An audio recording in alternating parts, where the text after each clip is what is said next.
I see happening is that, like, I think that women whose relationship with men has been seriously pathologized cannot distinguish between male authority and competence and male tyrannical power. Like, they fail to differentiate because all they see is the oppressive male. And they may have had experiences that their experiences with men might have been rough enough so that differentiation never occurred, because it has to occur. And you have to have a lot of experience with men, and good men too, before that will occur. But it seems to me that we're also increasingly dominated by a view of masculinity that's mostly characteristic of women who have terrible personality disorders and who are unable to have healthy relationships with men. Now, but here's the problem. You know, this is something my wife has pointed out too. She said, well, men are going to have to stand up for themselves, but here's the problem. I know how to stand up to a man who's unfairly trespassing against me. And the reason I know that is because the parameters for my resistance are quite well defined, which is we talk, we argue, we push, and then it becomes physical. Right? Like if we move beyond the boundaries of civil discourse, we know what the next step is. Okay, that's forbidden in discourse with women. Right. And so I don't think that men can control crazy women. I really don't believe it. I think that they have to throw their hands up it's that the cultural, there's no step forward that you can take under those circumstances, because if the man is offensive enough and crazy enough, the reaction becomes physical right away, or at least the threat is there. And when men are talking to each other in any serious manner, that underlying threat of physicality is always there, especially if it's a real conversation, and it keeps the thing civilized to some degree. You know, if you're talking to a man who wouldn't fight with you under any circumstances whatsoever, then you're talking to someone to whom you have absolutely no respect. But I'm defenseless against that kind of female insanity, because the techniques that I would use against a man who is employing those tactics are forbidden to me.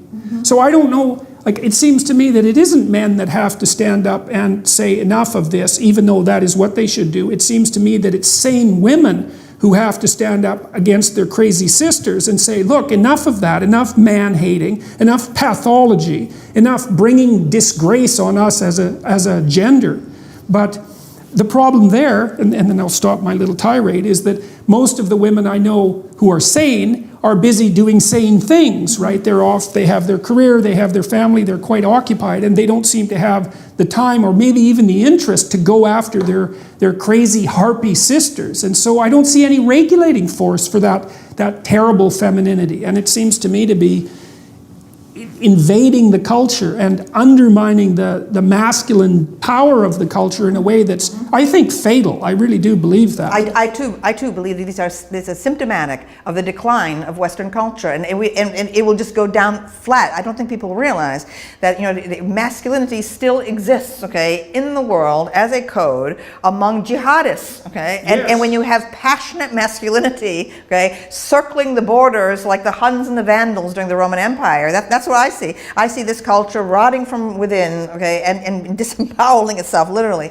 Now, I have an overview of why we're having these problems. So all of these problems of today are the direct consequence of women's emancipation and freedom from housework, thanks to capitalism, okay, which made it possible for women to have jobs outside the home for the very first time in the 19th century, no longer to be dependent on husband or father or brother, right? And so this great thing that's happened to us, that allowing us to be totally self-supporting, independent agents, has produced all this animosity between men and women, because the women feel unhappy. Women today, wherever I go, whether it's Italy or Brazil or England or America, okay, or Toronto, okay, the upper middle class professional women are unhappy, miserable. They don't know why they're unhappy. They want to blame it on men. Okay, the men must change. Men must become more like women. No, that is the wrong way to go, okay? It's when men are men, okay, and understand themselves as men, are secure as men, then you're going to be happier. Yeah, well, there's nothing more dangerous than a weak man. Yeah,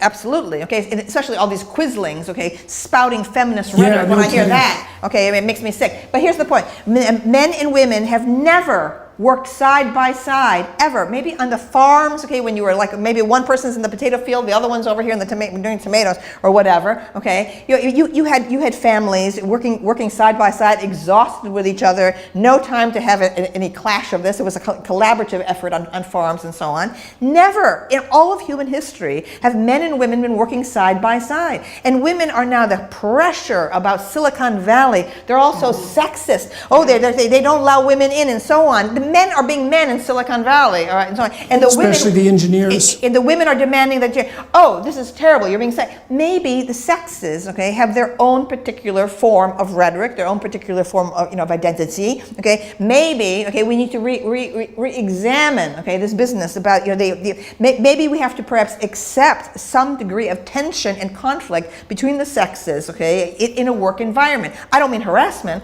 I'm talking about women feeling disrespected, how somehow their opinions when they express them, okay, are not taken seriously, or even Hillary Clinton is complaining. Oh, when a woman writes something online, she's attacked immediately, and so on. Well, everyone's attacked online. What are you talking about? The world is tough. The world is competitive. Okay, identity is honed, okay, by conflict. The idea that there should be no conflict, that we have to be in this bath, okay, of approbation, yes, which is well, just, that's the devouring mother. That's right. It's absolutely infantile.